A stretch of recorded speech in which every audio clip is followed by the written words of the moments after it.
Good evening. Many thanks for joining us here on TV47 Weekend. My name is Musa Salah. Minimbesa is our sign language interpreter. TV47 Weekend begins right now. The Ministry of Health has vehemently disputed claims that the COVID-19 vaccine will be arriving in the country as late as December this year. The government says it has already set aside a budget of 930 million shillings in order to ensure the first batch of the vaccine arrives in the country by the end of this month as planned. Zainab Mohammed has the details. Controversy continues to surround the arrival of the COVID-19 vaccine in the country, with the Ministry of Health now disputing claims that the COVID-19 vaccine February arrival is a lie. According to the ministry, the government has already set aside a budget of 930 million shillings to ensure the first batch of the vaccine arrives in the country as planned. Coming to you because we are disturbed, and we are quite disturbed because the issue of the vaccine rollout against the coronavirus disease in the country has taken a direction of misinformation. Just for the record, a story carried out by the Standard today that the rollout of the COVID-19 vaccination will begin in December is, to say the least, misleading and a total fabrication. When we stood here a fortnight ago, we informed you about the deployment plan for the COVID-19 vaccination in the country. And during that briefing, we informed you that COVID-19 vaccination will be rolled out in 3 phases, with phase 1 happening this quarter. This position has not changed. The ministry further says UNICEF will be facilitating the transportation of the vaccine until the port of entry, where the government will take over and transport the vaccines to a storage in Kitengela. UNICEF is going to support the transportation of these vaccines up to our airport, port of entry. And from there, the government will make arrangements to take them to the central vaccine stores in Kitengela, which can hold enough stocks of our COVID-19 vaccines that could take us almost throughout the end of the year. Once the vaccine is here, the ministry says the county governments will take the forefront in piloting the first phase of the vaccination exercise that will begin with the health workers at the level 3, 4 and 5 hospitals across the country. The vaccination will basically take place within the counties. So a lot of activities are going to be at the county level. And already we have engaged the counties, and we are making plans on how they will conduct micro-planning. Micro-planning meaning that there will be various issues that at national level we may not understand, including the issue of healthcare workers. The counties themselves are best placed to know whether they have adequate healthcare workers at the vaccination posts, if they need to do internal redeployment within the same, because in the first phase we are going to use level 4, 5 and 6 hospitals, and then we'll continue to start using the others. The exercise will be closely monitored through a platform specially designed by the Ministry of ICT, including the number of people vaccinated, the stock of the vaccine used up, and any possible side effects among the vaccinated persons. There's a lot of work that has been going on to ensure we have a digital platform that will ensure that data is captured to track the people vaccinated, to track the stocks of the vaccines, to also monitor the side events. To counter hesitancy among Kenyans, starting next week, the ministry says it will be engaging Kenyans in order to inform them about the vaccines, whilst demystifying any myths and misinformation. My task force has experts, and we are going to reach out to other experts with the right information that are going to engage Kenyans through all forms of media, TV, radio and social media, to give them the right information, and you are going to see that increase from the coming week. Even as the government continues to keep the hope of the vaccine among Kenyans alive, whether or not the vaccines will be here in 2 weeks' time is a matter of wait and see. Zainab Mohammed, TV47. President Uhuru Kenyatta has dared his deputy William Ruto to quit government instead of criticizing it from within. Speaking in Uthiru, the president accused DP Ruto of doublespeak, as Elizabeth Mutuku now reports. In what appears to be bianako between President Uhuru Kenyatta and his deputy William Ruto, the head of state has now told his assistants to ship in or out. The president taking issue with constant criticism of the government they both serve. Unajua mimi napendanga haki jameni. Mimi sina madharau na mtu, lakini mimi napenda haki.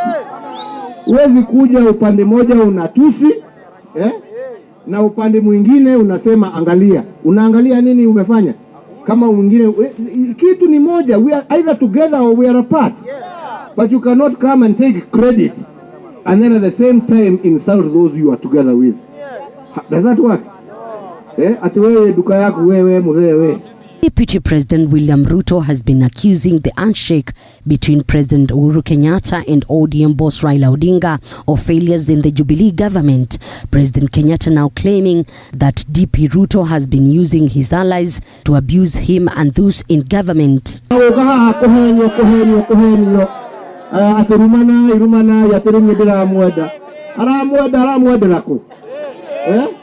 Aramweda ke muraga murumi arege eyo niyo njira ya ukuria bururi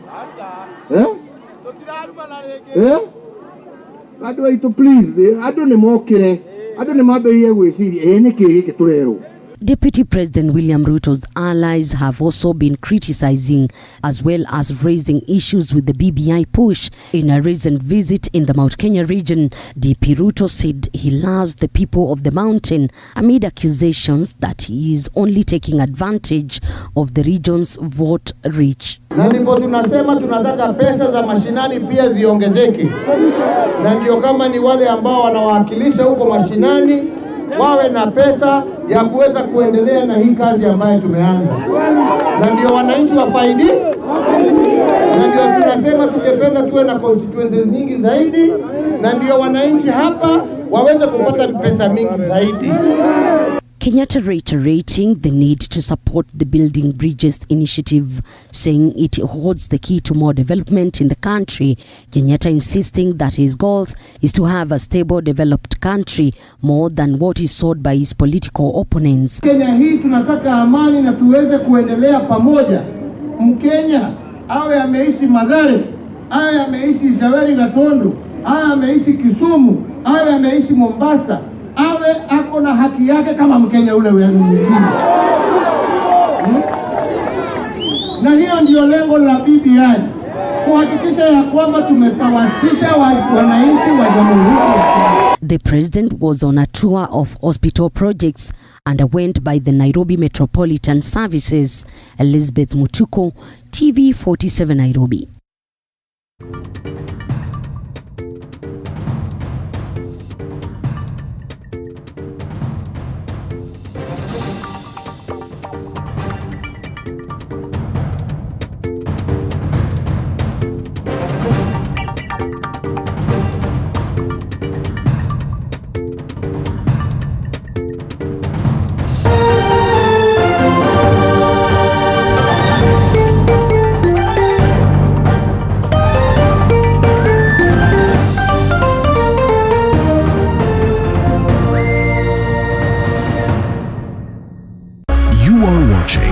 TV47, the home of untold stories.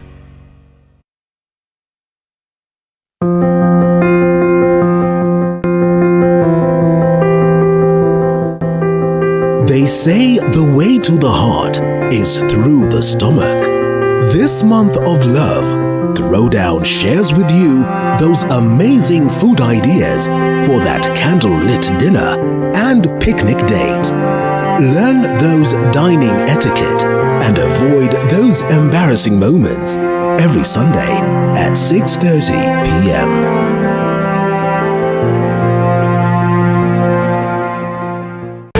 Hello kids, let us take you on an adventure. With us, you will learn English.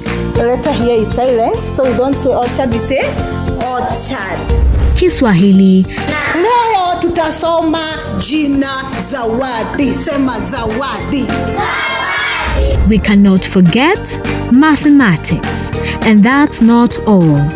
We will also have fun trying out recipes for kiddie treats, cooking them, and playing all the games, indoors and outdoors. If you want fun, look no further. Tune in every Saturday, 9:30 a.m. with our bubbly, beautiful host, Whitney Dambia. You are watching TV 47, the home of untold stories.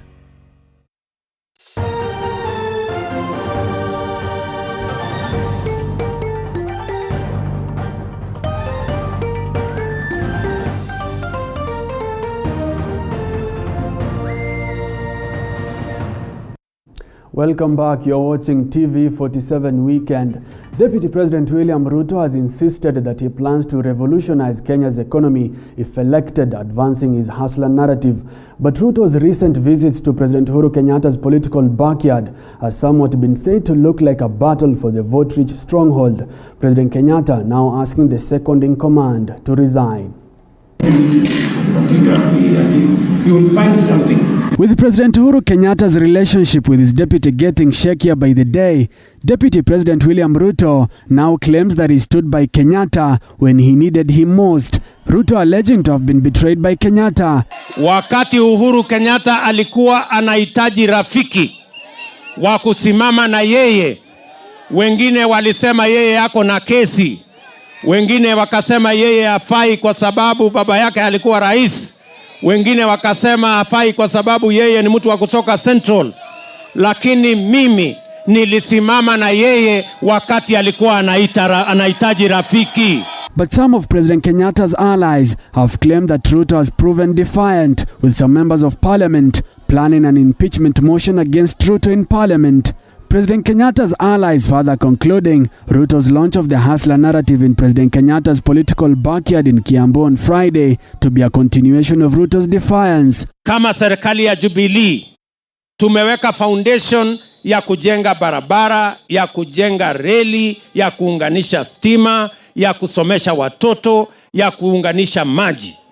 Ile kazi mbili imebaki ya muhimu ni kutafuta namna ya vijana kupata kazi na vile ya kupanua biashara ndio tuondoe umaskini. President Kenyatta warning Ruto's allies against insulting him. The latest to join Ruto's camp being Murang'a Senator Irungu Kang'ata, who was de-whipped from the Senate Majority Chief Whip position this week. Mimi najua makosa hata si Uhuru, shinda ni huyu mtu wa kitendawili alipoingia kwa serikali. President Kenyatta asking Ruto to resign if he is not pleased with the government he is part of.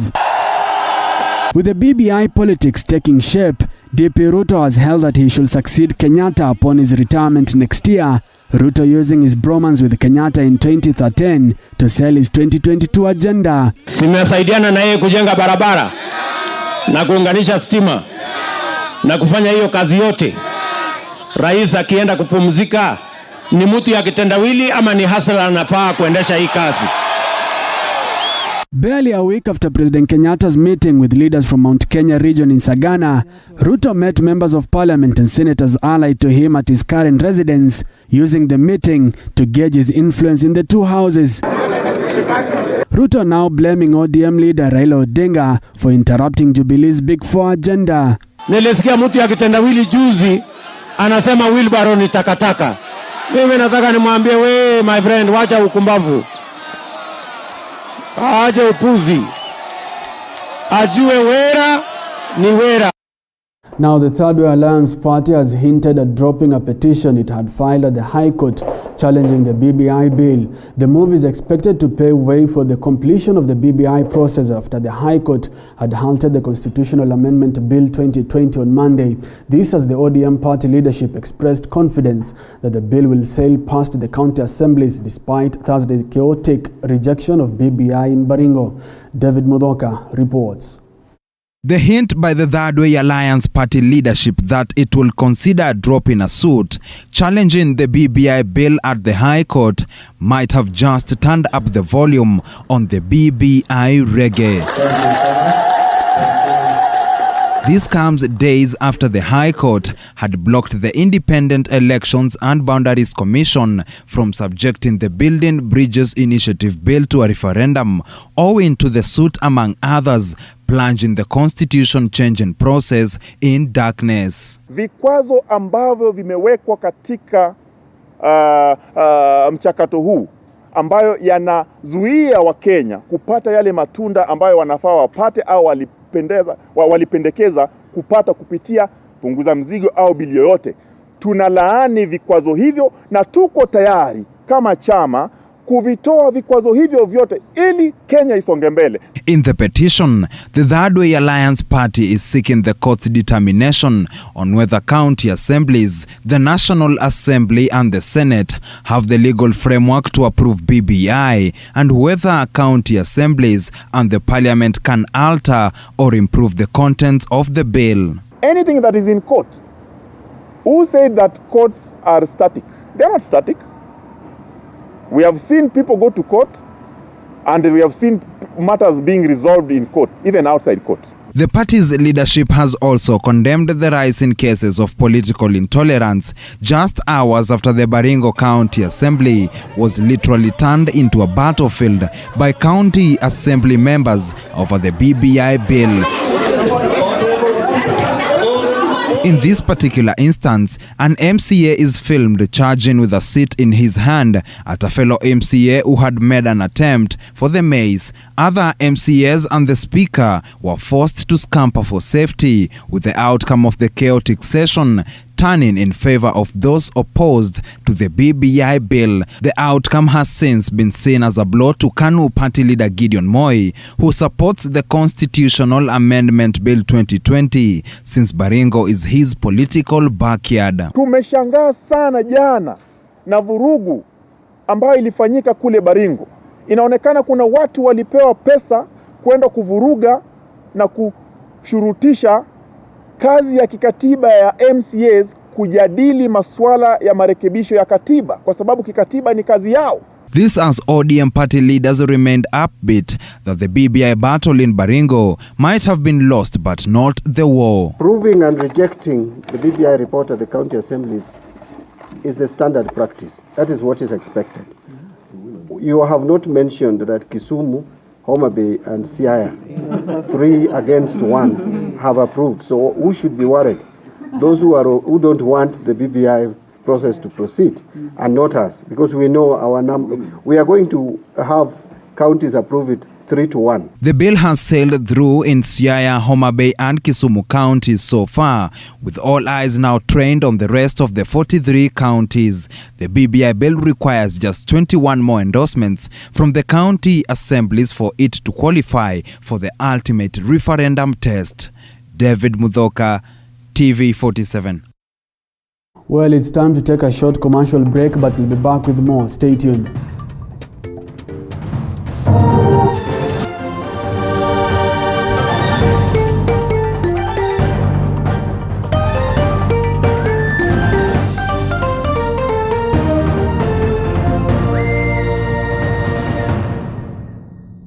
You are watching TV 47, the home of untold stories.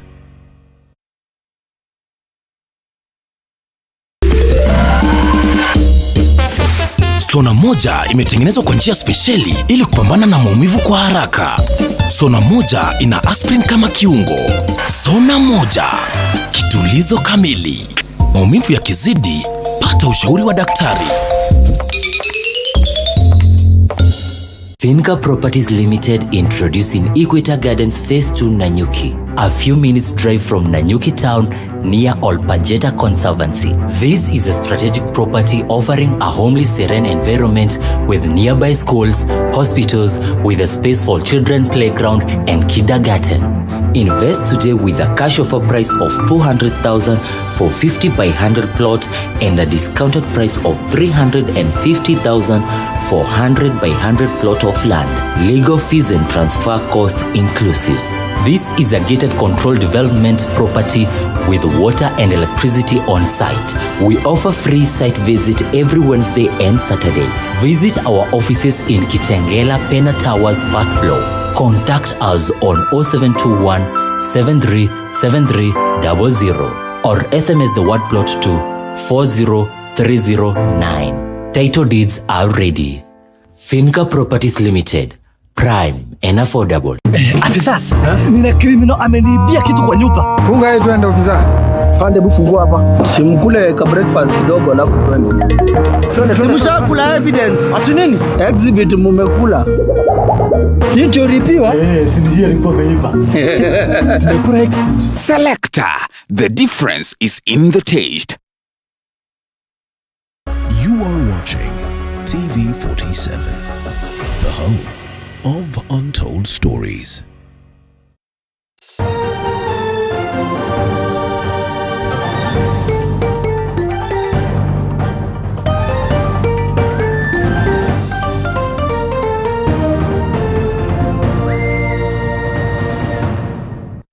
Right, welcome back. You're watching TV47 Weekend.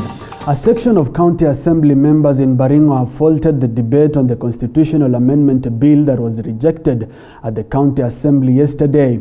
The KANU allied MCAs claiming that the debate did not follow the law, as Calvin Chitwa now reports from Baringo. MCAs allied to Baringo Senator Gideon Moi accused those allied to Deputy President William Ruto of rushing the bill to the Assembly without following the due process, including public participation. The KANU MCAs insisting that the bill was not rejected. Those who contributed, the majority were of yes, and we are wondering why the Speaker decided to rule or purported to rule otherwise, and we know that the results were not submitted. He was so adamant and made sure that the procedural thing will proceed.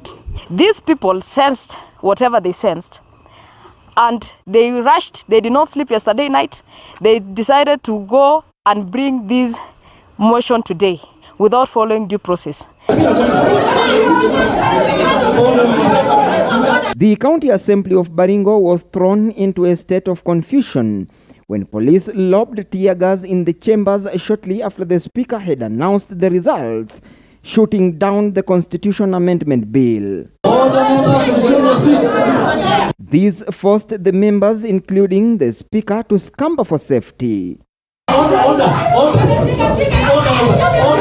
Jubilee MCAs believed to be affiliated to Deputy President William Ruto lauded members for shooting down the debate, saying that it was the will of Baringo residents. I want to tell those who are doubting that Baringo tulitoa sauti yetu, tuka reject BBI, and after all, iko nini kwa hiyo BBI enye Baringo, watu wa Baringo watafurahia. You say there was an attempt to disrupt the business here because we sensed defeat. I mean, sincerely, you take Kenyans for fools? Lakini I want to appreciate the Speaker. He was courageous and strong enough amidst the tear gas, if managed kutangaza. Yes. Meanwhile, Uasin Gishu County Assembly members led by Speaker David Kiplagat have distanced themselves from any external influence that will push them to vote for or against the constitutional amendment bill. Let us handle the issue of BBI as provided for in the Constitution, and we are going to take it as per Article 185. We shall take it to the people. We hear what the people are saying, and then from there, the County Assembly of Uasin Gishu will either pass or reject the BBI based on the public participation, but not based on one Raphael Tuju. Calvin Chitwa, TV47. Now, at least 9 people died this morning following a road accident in Gilgil along the busy Nairobi-Nakuru highway. The accident involved a 14-seater matatu and a truck which collided at the Soisambu area. According to police, 8 people died on the spot, while 1 died while receiving treatment. Several others were rushed to various hospitals for treatment. Investigations have commenced into the cause of the accident. 2 survived the accident. 1 is in serious condition. 1 has got minor injuries, and the problem is the Nissan vehicle was heading to Nairobi from Nakuru. The trailer was heading to Nakuru, and the trailer was overtaking another vehicle, And reaching at the place of accident, he found the vehicle coming from the opposite direction, and there was a head-on collision. And that is what has brought this unfortunate event this morning. The two survivors are at St. Mary's Hospital, which is just a few meters from here. And the bodies of those who have left us are in the Gilgil Sub-County Hospital, where they are going to be kept. One of the survivors was a driver of the same company, the same circle, who was heading to Nairobi to pick their vehicle. But he survived the accident. Now, Interior Cabinet Secretary Dr. Fred Matiang'i has accused political leaders of dividing Kenyans during political gatherings. Speaking at the Catholic Diocese of Murang'a during the celebration of Archbishop Peter Kairo's 50 years of service, Matiang'i urged church leaders to bar politicians from using the church as political grounds. Kama askofu, economy cannot afford political volatility. Mambo tumeona hapa ya watu kupigana mawe kwa mikutano, kupanga wengine waondoke wakati speech inasoma huko, kupiga kelele pande ile, shouting at each other, hiring people to go and shout others down and so on and so forth. These things are going to occasion instability in our country. We have come from a long spell of challenges. Tumekuwa na shida ya corona. Now we are beginning to see signs of growth. Our economy is slowly coming back, and we can see from revenue collection and so on that there are very positive signs in the horizon. We could actually improve, and we could do even better as we go forward. I want to tell you, my fellow citizens, our country and especially our economy cannot afford a measure of volatility. Tuanze kukimbizana sasa kwa streets huko, mzunguko huu wa kuita watu kwa markets, masoko, kukimbizana huku. It will scare investors. It is going to hurt economic activity. It is going to affect the way we grow. And I want to plead with you, especially political leaders, tafadhali tufikirie hawa wananchi wetu na watu wetu. Tafadhali viongozi wa kanisa. The church is the last refuge. Sisi zote tunaenda kwa kanisa. Tukikorogana hata kwa kinyumbani pale, wazee na mama, tunaenda kanisa kwa viongozi wa kanisa kutusaidia. Tukikuwa na shida kwa kijamii, tunaenda kwa kanisa. I want to ask you leaders, and I want to ask others to follow the example of the Catholic Bishop of Murang'a Diocese and the other leaders in the country. By remaining firm, please do not accept and don't allow churches to become platforms of dividing our people. Nakuru Governor Lee Kinyanjui has defended his county's push to be elevated to city status after Nairobi, Mombasa and Kisumu. While appearing before the Senate Committee on Devolution in Mombasa County, Governor Kinyanjui said the county's population has continued to grow, stressing that Nakuru contributes a lot in the national growth with an already improved infrastructure.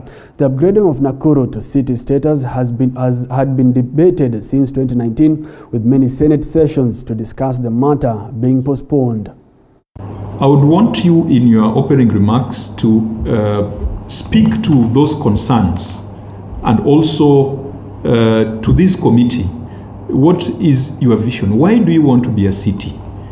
Is it for political reasons or there are economic, social and political benefits that come with it?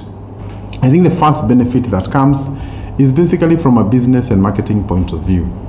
And any tourist or visitor who wants to come invest or stay in a place, they want to know which are the cities, which are the 4 big cities here, so that they can make choices on where to come, where to invest, and so on.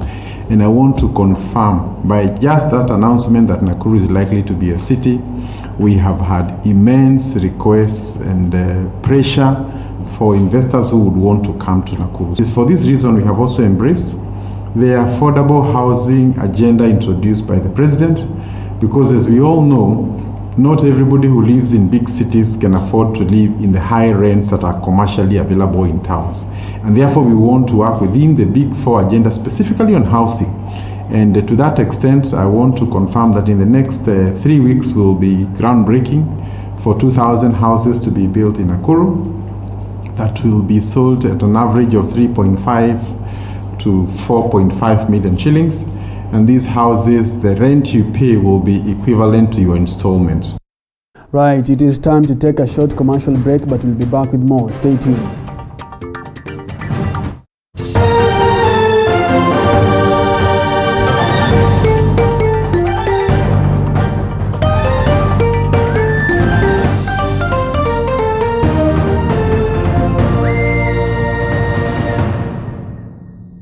You are watching TV47, the home of untold stories. Nilicheza loto nikashinda mita moja. Naitwa Roger Odhiambo Damba ama Roger Damba Odhiambo. Natoka maeneo ya Kisumu, Manyata. Ninafanya kazi ya kuchunga constructions usiku. Nimeanza kucheza loto 2018. Sasa hiyo kihesabu ni miaka 2 na kuna wakati hata niliacha kucheza juu niliona ni kutupa pesa. Lakini sasa hii naona ni ukweli. Hii pesa kitu ya kwanza ndarudi kwetu kwa sababu pale Manyata tumekodesha nyumba ndogo. Nijenge mama nyumba yake kidogo hapo. Na mimi pia nijenge simba yangu. Alafu nitaenda kusoma IT. Specialize in computer hardware. Cheza loto hii Saturday. Ushinde mita moja na upewe 1,100 ya kusherekea sikukuu. Merry Christmas from Lotto. Changamka cheza Lotto. UIP is in support of the Love Train this season and ready to give you the chance to gift your loved one with the one thing that never depreciates: land. Not just any land. Prime property, 1.2 kilometers from Konza Isinya bypass and also 500 meters from the proposed Nairobi-Mombasa Expressway. With the 8% discount, you don't have an excuse. Grab your loved one a title deed by booking with only 69,000. To book, call us on 0708 423244. Email us at info@uip.co.ke or visit our website www.uip.co.ke. UIP Valentine's offer is valid till the 14th of February 2021. There is no better way to say I love you. Jump on the love train now. UIP Real Estate, the home of affordable land. At Trisent School of Medical Health, Science and Technology, we offer highly competitive courses tailor-made to suit your needs. These include certificate and diploma in theater technology, medical engineering, nutrition and dietetics, radiography and sonography, science lab, health records, environmental health science, counseling psychology, applied biology, social work and community development, information and communication technology, among others. Register now at our Nairobi campus in Nairobi West around Nyayo National Stadium on 0700-129536. Our Juja campus next to Jomo Kenyatta University on 0700-000760. And our Kisumu campus opposite Swan Center, Oginga Odinga Street on 0703-201229. Trisent School of Medical Health, Science and Technology. Watching TV47, the home of untold stories.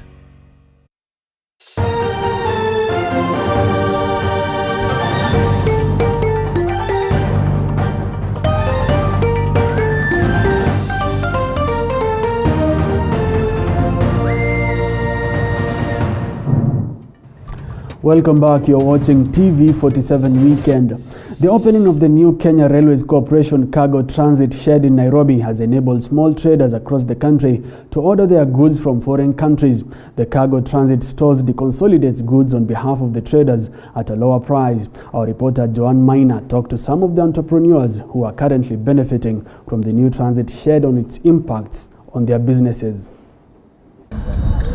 The Kenya Railways Corporation Cargo Transit Shed that was launched by President Uhuru Kenyatta last year has benefited the small-scale traders. Over 200 traders have profited from the facility. Lilian Akinyi, a businesswoman selling beauty products in Nairobi, says the deconsolidation facility has saved her time and money compared to other facilities.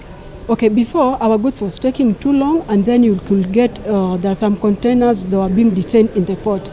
But now, because of this bomber shed, our goods are secured, because I'm able to come and see my goods and see how the package, how they have arranged them.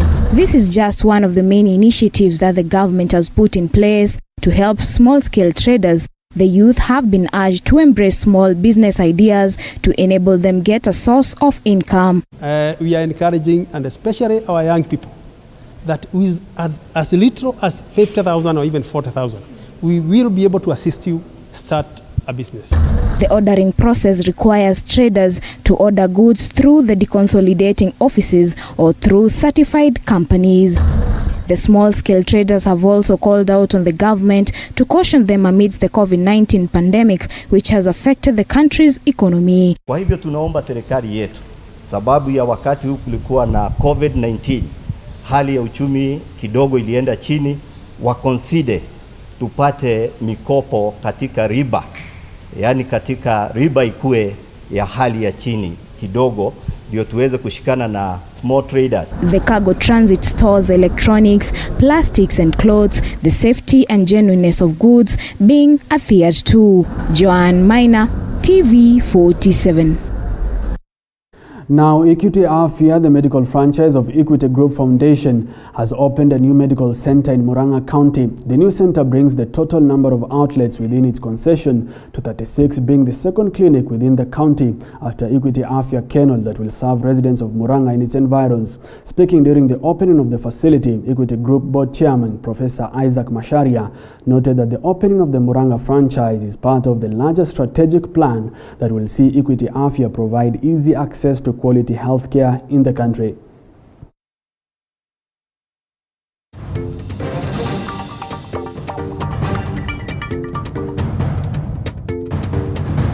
We are a very purposeful organization, and our purpose is to transform lives and livelihoods.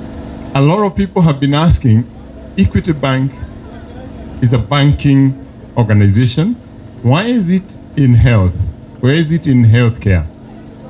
Why is it in agriculture? Why is it in renewable energy? Why are we in entrepreneurship? And there should be other people training. But we are there because of fulfilling that purpose.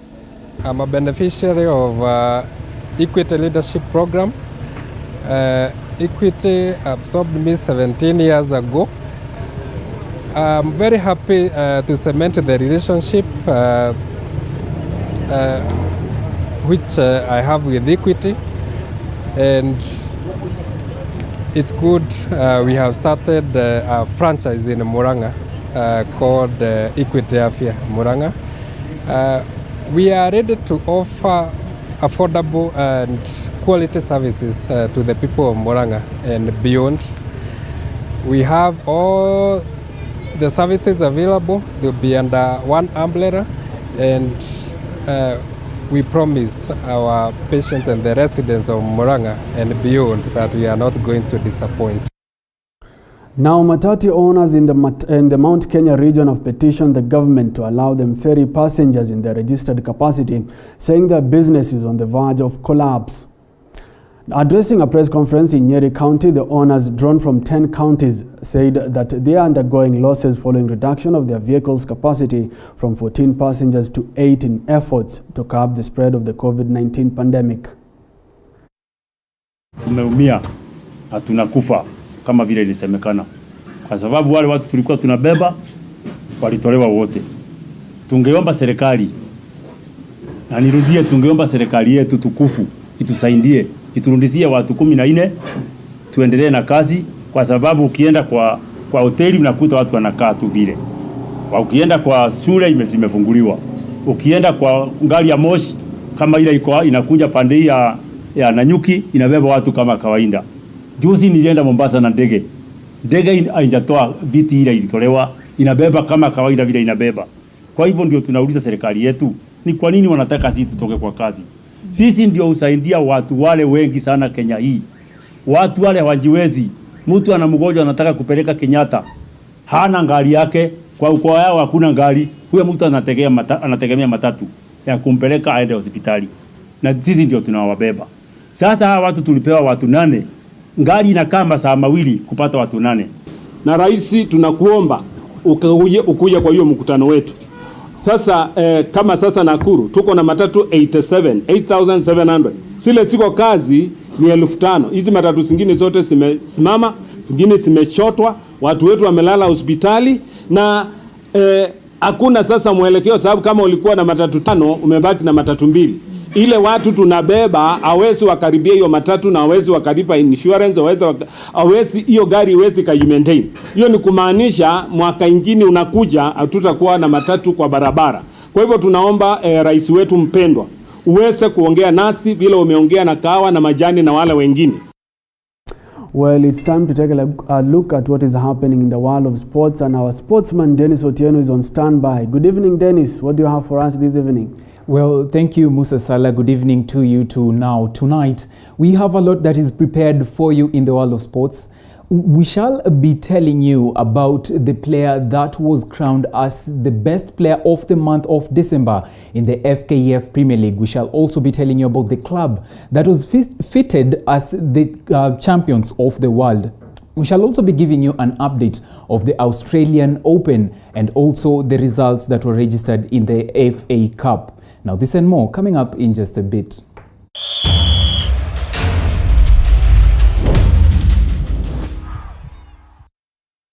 A very warm welcome to Primetime Sports. My name is Dennis Otieno, and on to the top story in sports.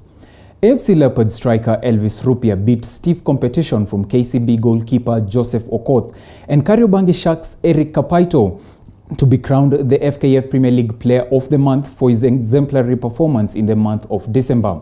The former Wazito striker began the season in fine form, netting 6 goals in just 4 matches played in December. Okoth came in second following his goalkeeping heroics that saw him concede a single goal in 5 matches as KCB rose to the summit of the log with 100% record before Elvis Rupia brace stopped the bunkers. Former league top scorer Kapaito settled third place with a return of 4 goals and 2 assists in 4 matches that lifted Sharks to second on the log. Rupia received a 50,000 shillings cash prize along with a trophy. Magoli na timu kuperform poa ni unity yenye liko kwa kiwanja na set player makochi pia. Already in an individual way it's good for him already. So I'm happy and I'm proud from him. So now, yes, I just came 3 days ago.